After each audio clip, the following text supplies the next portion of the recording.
3,000.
Discourse on the evidences of the American Indians being the descendants of the lost tribes of Israel, delivered before the Mercantile Library Association, Clinton Hall by M. Noah, 1837. It is, however, in the religious belief and ceremonies of the Indians that I propose showing some of the evidences of their being, as it is believed, the descendants of the dispersed tribes. This opinion is founded, first, in their belief in one God, second, in the computation of time by their ceremonies of the new moon, third, in their division of the year in 4 seasons, answering to the Jewish festivals of the Feast of Flowers, the Day of Atonement, the Feast of the Tabernacle, and other religious holidays, fourth, in the erection of a temple after the manner of our temple, and having an ark of the covenant, and also the erection of altars. Fifth, by the division of the nation into tribes, with a chief or grand sachem at their head. Sixth, by their laws of sacrifices, ablutions, marriages, ceremonies, in war and peace, the prohibitions of eating certain things, fully carrying out the Mosaic institutions, by their traditions, history, character, appearance, affinity of their language to the Hebrew, and finally by that everlasting covenant of heirship exhibited in perpetual transmission of its seal in their flesh. If I shall be able to satisfy your doubts and curiosity on these points, you will certainly rejoice with me in discovering that the dispersed of the chosen people are not the lost ones, that the promises held out to them have been thus far realized, and that all the prophecies relative to their future destination will in due time be strictly fulfilled. Again, they're talking about you, that all your prophecies relative to the future, your future destination, will in due time be strictly fulfilled. Later, many other artifacts would turn up that suggested the presence of Middle Eastern cultures in North America. Protestant priests, Catholic fathers, Jewish rabbis were seeing these possible links between the Native Americans and ancient Israel. These links included written records that had possible tie-ins to the ancient world. There were certainly religious beliefs, thinking that the Native Americans may have been descendants of some Hebraic, Jewish, Israelite travelers to the Americas at different times, or of other Old World peoples at different times. And there are various things fueling these. There were religious, political, and social agendas. Perhaps the largest documented religious artifact was this ancient city wall mound, recorded in Squire and Davis's Smithsonian publication entitled Ancient Monuments of the Mississippi Valley. So to see an artifact like that, or the context in which they would place an artifact like that, would be, especially something found in association with the mounds, would be, oh, that shows to us the presence of these people at that time here in the Americas. They were responsible for creating that artifact. They were responsible for creating the mounds and for introducing various cultural aspects into the Americas. The idea that ancient inhabitants knew of and used Middle Eastern Hebrew symbols undermined the notion that Native Americans were isolated savages. It also conflicted with the emerging science of the day. Again, in the book Discourse on Evidences of the American Indians being the Descendants of the Lost Tribes of Israel by M.M. Noah, 1837. The great beloved man, or high priest, addresses the warriors and women, given all the particular positive injunctions and negative precepts they yet retain of the ancient law. He uses very sharp language to the woman. He then addresses the whole multitude. He enumerates the crimes they have committed, great and small, and bids them look at the holy fire which has forgiven them. He presses on his audience by the great motives of temporal good and the fear of temporal evil, the necessity of a careful observance of the ancient law, assuring them that the holy fire will enable their prophets, the rain makers, to procure them plentiful harvest and give their war leaders victory over their enemies. He then orders some of the fire to be laid down as high outside the holy ground for all the houses of the various associated towns, which sometimes lay several miles apart. Mr. Bartram, who visited the Southern Indians in 1778, gives an account of the same feast, but in another nation. He says that the Feast of First Fruit is the principal festival. This seems to end the old and begin the new ecclesiastical year. It commences when their new crops are arrived to maturity. This is their most solemn celebration. With respect to the sacrifices, we have had none since the destruction of the temple. But it was customary among the Jews in olden times to sacrifice daily a part of a lamb. This ceremony is strictly observed by the Indians. The hunter, when leaving his wigwam for the chase, puts up a prayer that the Great Spirit will aid his endeavors to procure food for his wife and children, and when he returns with the red deer, whatever may be cravings of hunger, he allows none to taste until he has cut a part of the flesh, which he throws in the fire as a sacrifice, accompanied with prayer. All travelers speak of this practice among the Indians, so clearly Hebrew in its origin. The bathings, anointings, ablutions in the coldest weather are never neglected by the Indians, and like the Jews of old, they anoint themselves with bear's oil. The Mosaic prohibition of eating unclean animals and their enumeration are known to you all. It would be supposed that amidst the uncertainty of an Indian life, all kinds of food would be equally acceptable. Not so, for in strict conformity with the Mosaic law, they abstain from eating the blood of any animal. They abominate swine flesh. They do not eat fish without scales, the eel, the turtle, or sea cow, and they deem many animals and birds to be impure.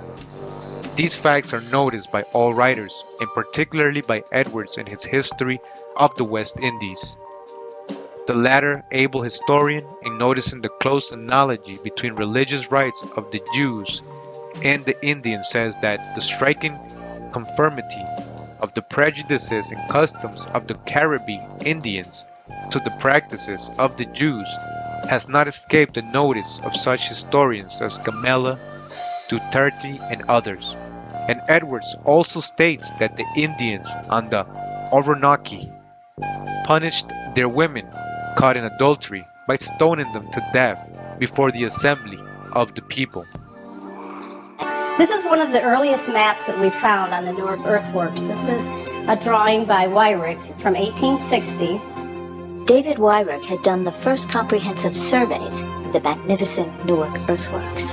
The first of what came to be known as the Holy Stones was found there, and 5 months later, at the Jacksontown Stone Mound a few miles southeast of Newark, he found something even more amazing. They found one major earth structure in the center, surrounded by 12 small burials. David Wyrick went straight for the middle one with 9 other gentlemen, and they began to dig that mound down. And they uncovered it. When they did, they found a wooden coffin made out of oak.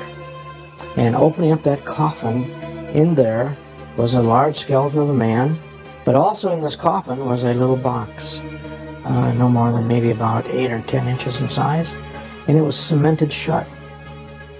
Wyrick and the men, while they're all there together, they pried this box apart, and in it was a black stone. They opened this box, and here was this unusual artifact. We own the Newark Holy Stones, and these stones were found in a Hopewell mound in the 1860s, and the presumption from finding them was that perhaps the American Indians had some kind of contact with the Hebrews, or possibly they were the Hebrews. That's another idea. So we have the museum has been interested in origins. They took it to some scholars, identified that it was probably some type of Hebrew. They took it to some rabbis living in the area, and upon looking at it, they said yes, they could read it. And it was a complete rendition of the 10 Commandments. They called it Block Hebrew because they had never seen anything written like this, but they called it Block Hebrew. And so then naysayers started picking on Wyrick. He was accused of sticking this stone in front of these 9 men somehow and being able to hide it and conceal it. Upon examination, mainstream archaeologists proclaimed the stones a hoax, while many diffusionists continue to believe in their authenticity.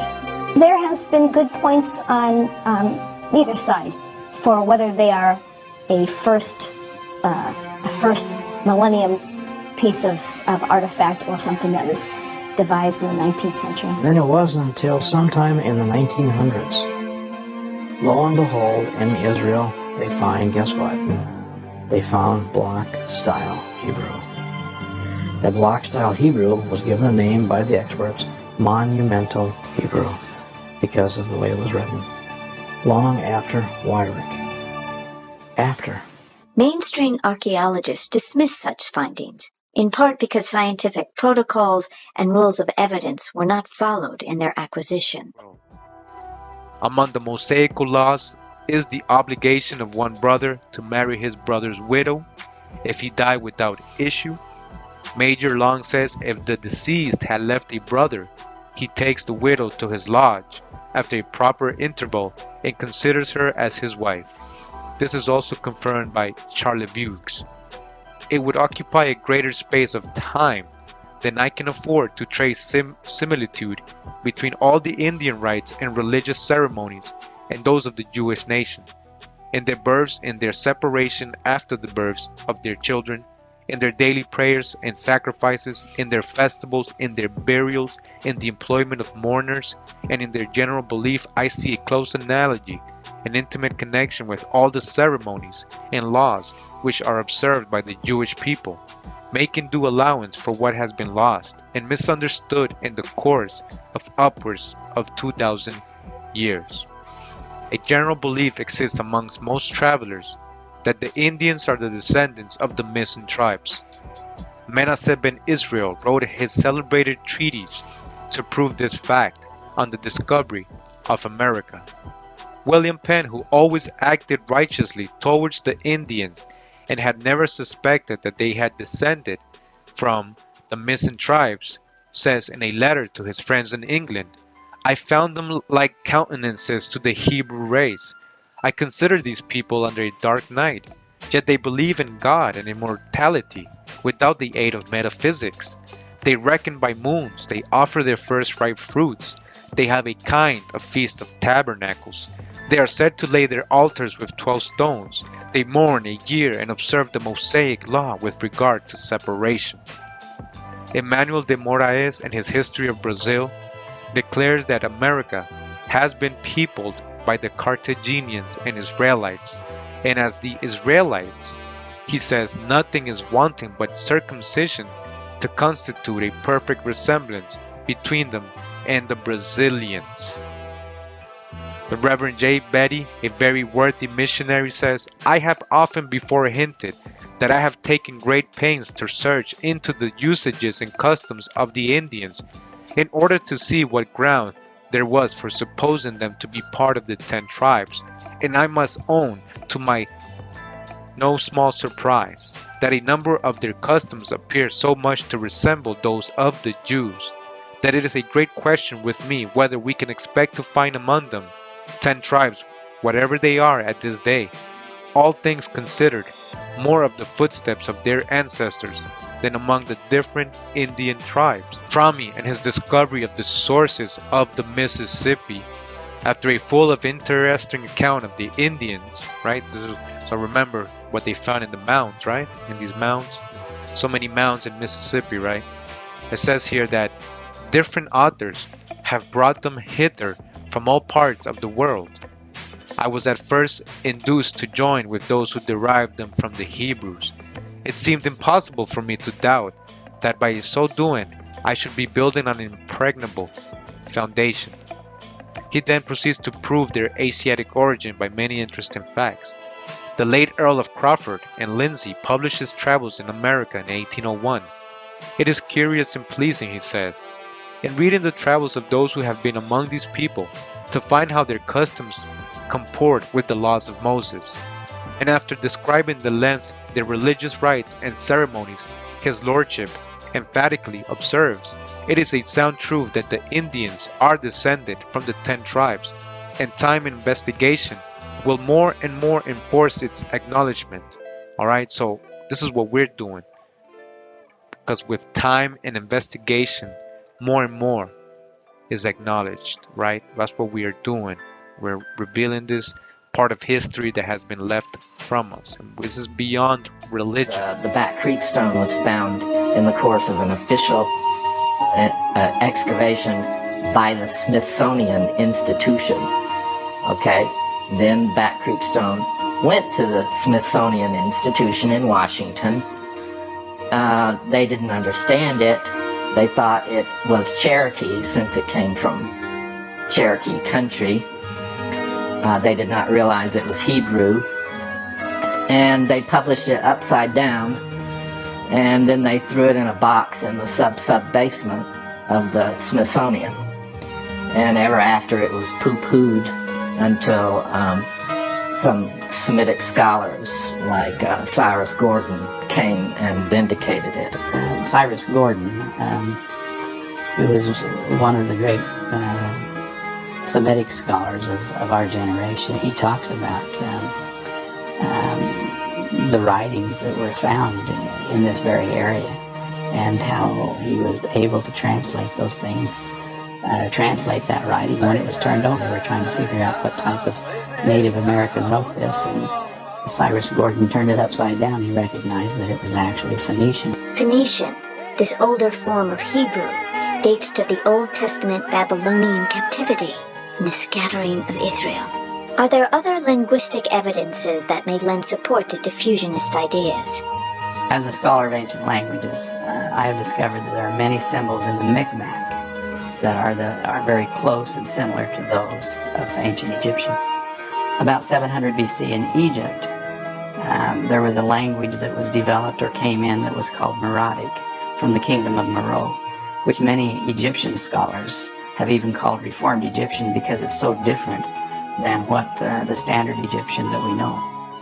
And this Meroitic is very close to some of the signs of the Mi'kmaq. It is, however, in Mexico and Peru that we must look for the most enlightened and most wealthy of the Indian race. Again, it is, however, in Mexico and Peru that we must look for the most enlightened and most wealthy of Indian race. On the representations of Montesini, who traveled in South America, the learned Rabbi Manasseh ben Israel, as I have said before, wrote his famous work La Esperanza de Israel, which he published in Amsterdam in 1650, endeavoring with great zeal to prove that the Indians in North and South America were the descendants of the missing tribes. And Cromwell, to whom the work was dedicated, was greatly interested in the evidences produced on that occasion. Montesini, traveling through the province of Quito, I believe it was Quito really, found that his Indian guide was a Jew, and pursuing his inquiries, discovered that immense numbers lived behind the Cordilleras. Francis, the name of his guide, admitted to Montesini that his God was called Adonai, and that he acknowledged Abraham, Isaac, and Jacob, and his ancestors, and they claim to have descended from the tribe of Reuben. Alright, so you guys are hearing this? The tribe of Reuben. Acosta contends that they have a tradition relative to the deluge, that they preserve the rite of circumcision, they offer the first fruits, and in Peru, they eat the Paschal lamb. They believe in the resurrection and clothe the dead with the riches. Ickapage. Lopez de Gomara says that some of the men, and not all, are circumcised. Acosta continues, the Mexicans point out the various stations as their ancestors advanced into their country, and it is precisely the route which they must have held had they been immigrants from Asia. And that's when they uncovered the famous Decalogue stone, a black piece of slate. Actually, it's alabaster, but there's alabaster all over the world. Very soft, black sandstone with a priestly figure and characters on every single surface. A few of these letters look like standard Hebrew, but most of them don't. But working from the clue that a few of them look like standard Hebrew, John McCarty, again, that was Episcopalian minister in Newark, was able to decipher the rest of the letters and discover that the text here is basically an abridged version of the Ten Commandments or Decalogue, written in Hebrew language, but in this funny alphabet. And over the head of this robed and bearded figure is the name Moshe, or Moses in Hebrew. So presumably this is Moses giving the Ten Commandments. Well, the alphabet that's used on the Decalogue stone is actually one of its most interesting peculiarities. This chart compares the standard Hebrew alphabet to the alphabet that appears on the Decalogue stone. This column here is basically standard Hebrew letters, and these are the Decalogue letters. About half the letters here are basically standard Hebrew. You see the Bet is basically the same, the Dalet is basically the same, the Hey is basically the same, and so forth. But perhaps half of the letters are very unusual, in fact, essentially unknown as Hebrew. Personally, I wouldn't be interested in these things if I didn't think they had a very good chance of being authentic. I'm not a Hebrew scholar myself, but these things have got me interested enough that I've learned a little bit about the Hebrew alphabet and something about the history of the Hebrew alphabet. Frankly, I think that Newark, Ohio, at one time, was sort of a Mecca or Jerusalem kind of place. A place to which one would come for great religious events. A place to which one would bring the remains of the famous people, just as we will take people to Rome to bury them in St. Peter's Basilica. I think people were brought here, and that these are perhaps mementos or talismans or something associated with famous people. Manasseh ben Israel declares that the Indians of Mexico had a tradition that their magnificent place of worship had been built by a people who wore their beards and were more ancient than their Incas. In the Universal History of 1748, it is affirmed that the Mexicans and other American Indians brand their garments in order the more effectually to express grief, the Hebrew custom of this day. Lopez de Gomara states that the Mexicans offer sacrifices of the first fruit, and when Cortés approached Mexico, Montezuma shut himself up for the space of 8 days and fasted in prayer. Emmanuel de Moraes and Acosta say that the Brazilians marry their own tribes and families, and Escorbatus affirms that he frequently heard the southern tribes repeat the sacred notes, Hallelujah. Malvenda states that several tombstones were found in St. Michael's with ancient Hebrew characters. When the Spaniards invaded Mexico, the Cholula was considered a holy city by the natives, with magnificent temples in which the high priest Quetzalcoatl preached peace to man and would permit no other offerings to the Master of Life than the first fruits of the harvest. And I'd like to now bring up another interesting place that you're finding descendants of the Israelites. And in America today, you see a very large movement of African Americans who say that they're the real chosen people, that they're the children of Israel, they're the Judeans. You know, so what are they just trying to create an identity for themselves because they were slaves, or is there really something here? And the answer is most likely there is something there. And most likely maybe that they were the original Israelites, and maybe that the Jewish people today who are white, Caucasian people came in a little bit later on. We know they were sold into slavery. We know now that they're fulfilling prophecies by saying, we're coming back, we want to rejoin the nation. We know that some of the greatest sages of the transmission of the Torah were converts from Rome.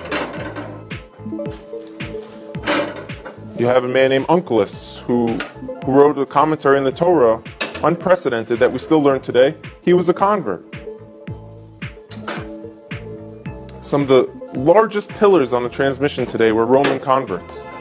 So here we are, we're Caucasian Jewish people. And Don Alonso Eresella, in his History of Chile, says that Araucanians acknowledge one supreme being and believe in the immortality of the soul. In the Abbey Claviguero declares that they have a tradition of a great deluge. The laws and ceremonies of the Peruvians and Mexicans have no doubt been corrupted in the course of many ages, both in their sacrifices and worships. The great and magnificent temple, evidently an imitation of the erected by Solomon, was founded by the Manco Capac, or rather by the Inca Yupanque, who endowed it with great wealth. Claviguero and De Vega, in their very interesting account of this temple, say what we call the altar was on the east side of the temple. There were many doors to the temple, all which were plated with gold, and the four walls, the whole way round, were crowded with a rich golden garland, more than an ell in width. Round the table were 5 square pavilions, whose tops were in the form of pyramids. The fifth was lined entirely with gold, and was for the use of the royal high priest, or sacrifices. Now this is in Peru, remember, Cusco, and in which all the deliberations concerning the temple were held. Some of the doors led to the schools, where the Incas listened to the debates of the philosophers, sometimes themselves explaining the laws and ordinances. Alright, right now I'm in the Jewish Almanac from 1980. Alright, this is the cover right here. It says a celebration of Jewish life and the Jewish people, a fact-filled book. Alright, again, a fact-filled book of information and entertainment. Alright, traditions, history, religion, wisdom, and achievements. Again, the Jewish Almanac. Alright, and we go right to part 1 of this Almanac magazine, Jewish Almanac, and it says, part 1, Identity Crisis. It says a brief history of the terms for Jew. Alright, we're going to get into that. Alright, so I'm zoomed in now. Alright, so you can see it clearly. And it says here, strictly speaking, it is incorrect to call an ancient Israelite a Jew. Alright, again, strictly speaking, it is incorrect to call an ancient Israelite a Jew, or to call a contemporary Jew an Israelite. Alright, so you can't say that the ancient Israelites are the same as Jews. Alright, that's incorrect. And you can't say that modern Jews or contemporary Jews are Israelite or a Hebrew. You can't say they're Hebrew, contemporary Jews. Alright, again, we're in the Jewish Almanac of 1980. So you can't, just because somebody's called a Jew, basically what they're saying, that doesn't mean, that's incorrect to think that they're talking about an Israelite or a Hebrew.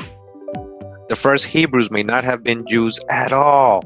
Again, the first Hebrews, remember, Hebrews may not have been Jews at all. Every confusion on the matter is compounded by the additional ambiguity in the frame of reference in which the designation Hebrew originated, where the Hebrews thought of as those out yonder from the standpoint of Mesopotamians, or those from out yonder from the standpoint of Canaanites.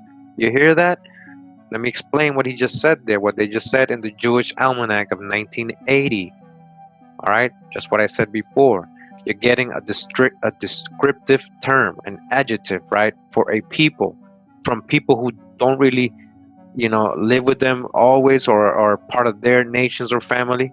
So like he's saying, so that's probably a term that the Mesopotamians or the Canaanites were using to call these people Hebrews, meaning those from out yonder, those from the opposite side, one from the other side, a migrant.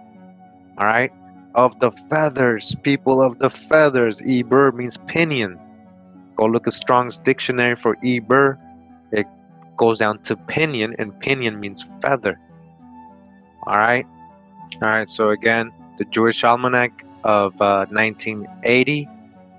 All right, letting you know that strictly speaking, it is incorrect to call an ancient Israelite a Jew, or to call a contemporary Jew an Israelite or a Hebrew. All right. The first Hebrews may not have been Jews at all. So further down it says the Hebrew alphabet was first disseminated by the Canaanite people known as the Phoenicians. All right, you saw my more videos. Canaanites descend from Ham. These are all Phoenicians. We know that Drew Ali said, the ancient Canaanites and Moabites are the Moors. So they would speak a form of Paleo, what they call Paleo Hebrew, and they also called Phoenicians. So it's telling you the Jewish Almanac right here says the Canaanite people known as the Phoenicians, a group closely related to Israelites linguistically, though not culturally or religiously. All right, not all kinfolk are kinfolk. All right, not culturally or religiously, but just linguistically. The particular form of the Hebrew alphabet used today is actually Syrian or Aramaic in origin. All right, so the one they use today is not really this Paleo Hebrew. All right, which you find in America today. You find it a lot in America. You found it in the mounds, and you got it in the Luna stone in New Mexico. All right, now it says Israelite, like Hebrew, right, in parentheses, became common synonym for Jew. It became a synonym for Jew. It wasn't always. Remember in the beginning it told us it's not the same. Throughout post-biblical history down to modern times, with perhaps less adaptability to pejorative usage than the other terms. Since the founding of the State of Israel in 1948, the term has come to jostle against the newer term Israelite, all right, which is not synonymous in general. Israelite, all right, it's not synonymous. Israeli and Israelite, because Israelite means a biblical follower of the religion of Moses and descendant of Jacob. So it's not just a biblical follower, but more, biblically it's more like the descendants of Jacob, right? The tribes, the 12 tribes in Israelite, right? Israel, they named Jacob Israel. It was a title, Yasharallah, right? It says Israeli means a citizen of the state of Israel. It has nothing to do with Israelites or Hebrews. In Israeli, the term just means you're a citizen of the state of Israel over there in the Middle East, whether Jewish in region or not, though. Whether you're Jewish in region or not, though. All right. Of course, most Israelites are Jewish. All right. Israel, it says. So I just wanted to break this down a little bit. As you can see, you gotta be careful because they're letting you know straight up in their own words, right? That's two people already. We had the rabbi before say that, hey, the Americans, they're saying they're the original Hebrews, and he said, I think they are, So he knows something, obviously. This is from 1980. That video was way after this. So, he studied, and they let you know it doesn't mean the same. It doesn't mean that you are an actual Hebrew just because you're called a Jew. All right? Jewish Almanac, 1980. Again, in the book Discourse on Evidences of the American Indians being Descendants of the Lost Tribes of Israel, continues, says here, Sword says of the Indians of Suriname, this is in South America, on the authority of Nashi, or Nashi, a learned Jew residing there, that the dialects of those Indians common in Guyana is soft, agreeable, and regular, and their substantives are Hebrew. Their substantives are Hebrew, all right? A learned Jew, right? He recognized the people in Guyana and Suriname, right? Their words have some substantives that are Hebrew. Their language in the roots, idioms, and particular construction has the genius of the Hebrew language, Hebrew, as their orations have the bold, laconic, and figurative style of the Hebrew prophets. All right, Sword said that. All right, from the authority of a Nashi, a learned Jew. All right, the Reverend Mr. Chapman says of the Osages, it is their universal practice to salute the dawn of every morning with their devotion, a custom always prevailing among pious Jews. Malvenda and Acosta both affirmed that the natives had a tradition of Jubilee, according to the Jubilee of Israel. Dr. Betty, in speaking of the festival of the first fruits by the Indians west of the Ohio, says, at this ceremony 12 of their old men divide a deer into 12 parts, and these men hold up the venison and fruits with their faces to the east and acknowledge in the bounty of God to them. A singular and close imitation of the ceremonies and sacrifices of the temple. The doctor further says they have another feast which looks like the Passover. Again, the Passover. Sir Alexander Mackenzie, in his tour to the northwest coast, says that the Chippewayan Indians have a tradition among them that they originally came from another country, inhabited by very wicked people, and had traversed a great lake, which was in one place narrow and shallow and full of islands, where they had suffered great misery. And that further tradition has it that 9 parts of their nation out of 10 passed over the river. The Mexican affirmed that 7 tribes or houses passed from the east to the wilderness. But your grandfather was the founding, one of the founding fathers of the state of Israel? Yes, he was. Tell us about this. Yes, he was. The generation of my grandparents was the generation of the first Jews to take on Zionism as an ideology and take on this idea of establishing a Jewish homeland in Palestine. And he was very active. He became a leader within the movement. He was a member of the de facto Jewish government before the State of Israel was established. And he was one of the signers on the Declaration of Independence when the State of Israel was established. Okay, and then from there, your father actually, he was the general. My father was, yes, both my parents were born in Palestine, so they're the first generation Israelis, if you will, first generation Jews who were born there. And my father, as a young man, while still in high school, joined the Zionist militia. He became an officer. So in the war of 1948, when the Zionists occupied most of Palestine, he was an officer already.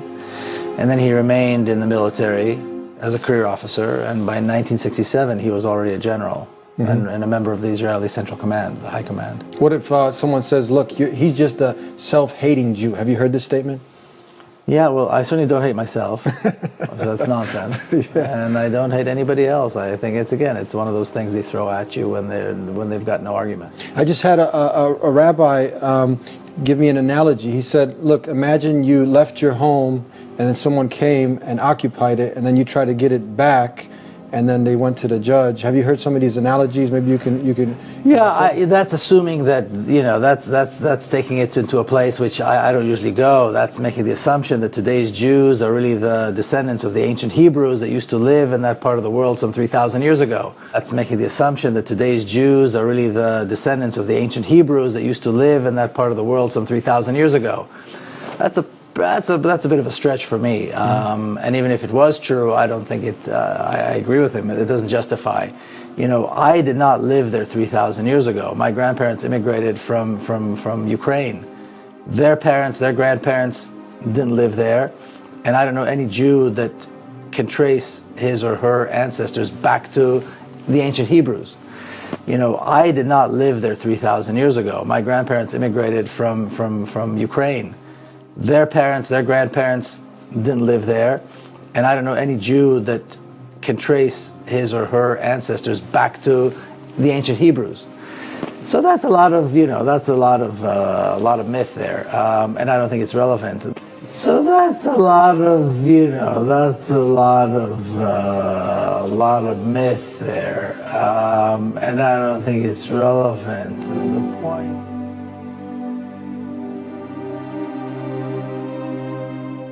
The Seminoles of Florida by Minnie Moore Wilson. Alright, so in this book, it's going to basically correlate a lot of the information we've already gone before in past videos. So let's just go into it so you can see what I'm talking about. So we go to page 118, relationship to the Aztecs and Eastern tribes. Jave, or Yahweh, or Hawa.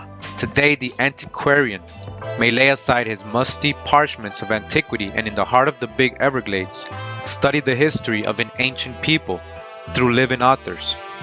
Jave, Jehovah, or Hawa, monotone, yet rhythmical, the brown-faced singers, again, brown-faced singers, chanted the hymn.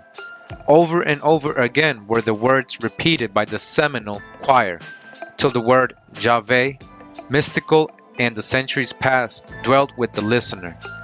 None but a Hebrew scholar would have caught the word with an understanding of its meaning. The occasion was a 4th of July celebration when the retired Reverend W.M. Gray was visiting the Seminole mission at Immokalee, situated near the western border of the Florida Everglades. The Indians, full of confidence and kindly feeling, had consented to sing, and here appeared the wonderful, yes, startling observation made by Bishop Gray. Jave is the Hebrew word meaning Jehovah or Hawa, a word held in such awe by the children of Israel, and as claimed by scholars too sacred to pass the lips of a man that even its correct pronunciation is unknown. Alright, so they don't know how it's pronounced. So Hawa, right? There was no V's in ancient Paleo Hebrew. If you go to the letter of the Vav, they have the V today, it was Wa, the sound. Alright, so let's continue. It says, today in the weird fastnesses of the Everglades, a band of wild Indians chant the name of the great Jehovah or Hawa in the Hebrew tongue, a name that is meaningless in its original form to thousands of educated Americans.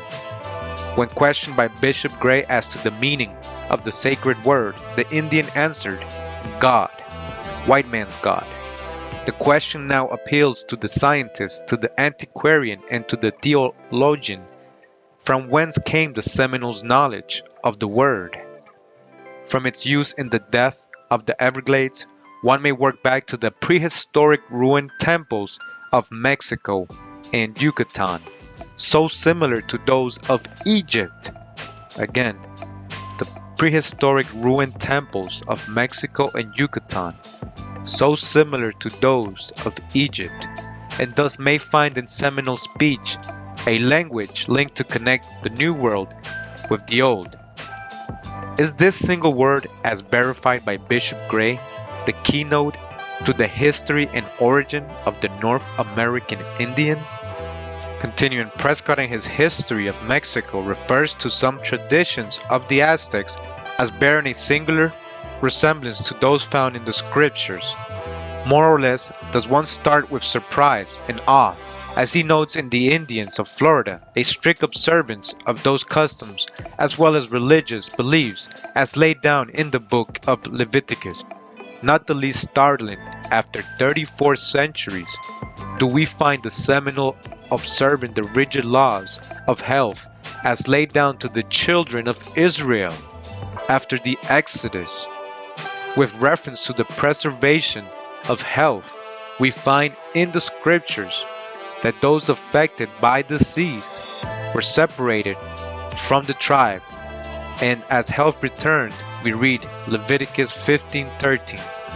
Then shall he number himself 7 days for his cleansing, and wash his clothes, and bathe his flesh in running water, and be clean.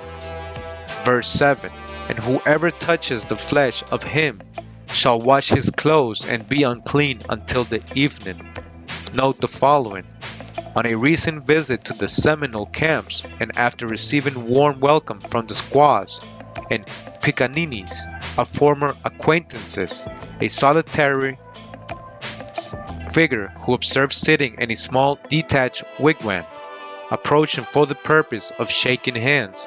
From all sides came gesticulations and dissenting tones from the squaws, and feeling that the woman was a prisoner or taking some kind of punishment, we passed on. During a visit of 3 days at the camps, the squaws was kept aloof from the band, receiving all necessary attention with the kindliest spirit, but fulfilling the law of Moses. Again, fulfilling the law of Moses, Muskogeans, Musko, Meshech, Moses, Meshi, as recorded in Leviticus. And she shall be apart 7 days, and whoever touches her shall be unclean. The Aztecs made crimes against society capital among their registered laws. Adultery was punishable, as with the Jews, by death, or Hebrews, right? The same laws hold good among the Seminoles today. Marriage laws are held sacred, but divorces are permitted where some incompatibility of temper is found. This is done after the manner of the old Jews. Out of mercy to the woman, either party may marry again, but the marriage must be with the approval of the leaders of the band. Those who know some of the habits of the Florida Indians or Seminoles are cognizant of the fact that they will not eat green corn until the second day of the annual feast. On a visit to the camps, old Chief Tallahassee was invited to join his white friends at dinner, and he was offered a roasting ear. Ear is or a corn, right? He said, "Me not eat green corn, shakaita, green corn dance, eat plenty." Pointing to a small patch of corn from which the ears had been stripped, he said, "Squaws eat corn, plenty men no eat."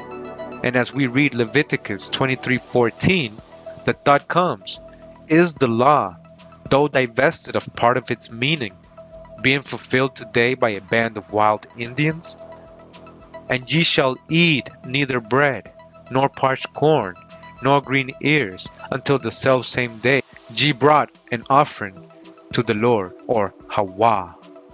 Another link is a feast day, which seems to correspond in its rites to the Day of Atonement. On all Jewish days, attached to the assembling of the band, prevents little insight from the outside world.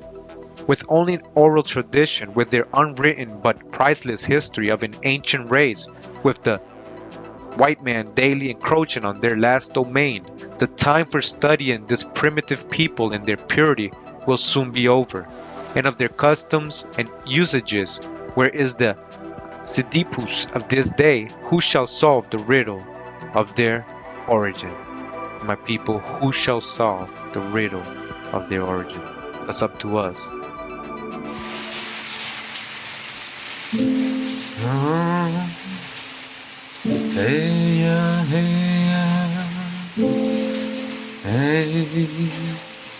We're dreaming away, passing our days, no breaks, Stuck in this phase with no escape, with truth in your face. We need to wake up before it's too late. Before it's too late. Hey yeah, hey yeah. Hey yeah, hey yeah. Knowledge is power. But now when you mix the truth with lies, we're led astray with agendas. We gotta see between the lines. Too many years living like sheep. Now awareness on the rise. Erasing my past with the sword and the pen. Knife opened up my eyes. Oh Hawa, forgive my trespasses. And like Solomon, please make me wise. Determined to keep the code in this illusion. We gotta survive. Plant the seeds of truth and love. No more genocide. Ancestor calling. Yasharala, we must arise. Drop nation, decipher the code. Kunda weed has arrived. Red pill or blue pill, you decide. The sons of Abraham, the blood runs inside. These heathens hijack the truth, just wanna divide. Dracon slay hijacks, we never comply. Cesare Borgia, devils in disguise. It's raining fire, cometas in the skies. You see the fury in my eyes. Everyone like, who's this guy? The Jaguar Kurimeo, I roll with the most high. My people huetar in Chorotega. Sephardic, Moorish, and Tolteca. My queen is from Jamaica. 9 spiral, Kondrop, and Joseph, we all from Jacob. Hey ya, hey ya. Hey ya, hey ya. We're dreaming awake. We're dreaming awake. Passing our days, no breaks, stuck in this phase. No escape with truth in your face. We need to wake up before it's too late. Beware of these snakes, man, people be fake. Pretend to be cool, they play you the fool. They say we are one, but their heart is just cruel. They live for the fame, the money, the game, but real love ain't the same. Corrupting your heart, don't let it go dark. Remember the laws, without them you lost. Say no to the drugs, the envy, the hate. Your spirit is strong, we're living too wrong. Misled for so long, the time has arrived. This feeling so right, we stand up and fight. With my dracon, I'm ready to ride. Exposing these lies, together we rise. No woman, no cry, time to rejoice. Lift up your voice, let it be heard. In the beginning, the word, shaping and framing. On a mission, no more gaming. How we proclaiming frequency, this is more than a rap. The cons profess, no way to express. The vibration connects beyond the polar stretch. They made us forget, but energy transgressed beyond the visual cortex. Frequency manifests, the word became flesh. We're dreaming away, passing our days, no breaks, stuck in this phase. No escape, with truth in your face. We need to wake up before it's too late. Oh wow.